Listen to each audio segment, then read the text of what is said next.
The word for a violent noise something makes when it smashes against a hard surface is fracasso, in Italian. Derived from the verb, fracassare, it best translates into English as to smash. fracasso. Il vaso si è rotto con gran fracasso.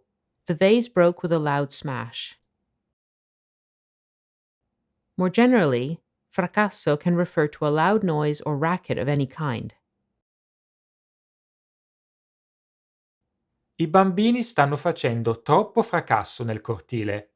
Lo farò presente alla prossima riunione di condominio. The children are making too much of a racket in the courtyard. I'll point it out at the next condominium meeting.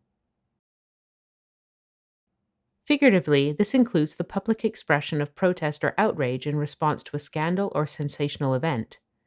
When used in this sense of the word, you'll often see it accompanied by the verb Fare. to do or to make. Fare fracasso. To cause an uproar. Fare gran fracasso. Fare molto fracasso. To cause a great uproar.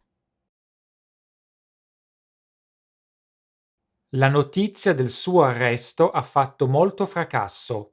The news of his arrest caused a great uproar. In informal Italian, Fracasso di is an accepted synonym for molto. which means a lot of or many. C'era un fracasso di gente alla festa di Beatrice. There were lots of people at Beatrice's party. Grazie per averci seguito. Thank you for watching, and don't forget to subscribe to our YouTube channel.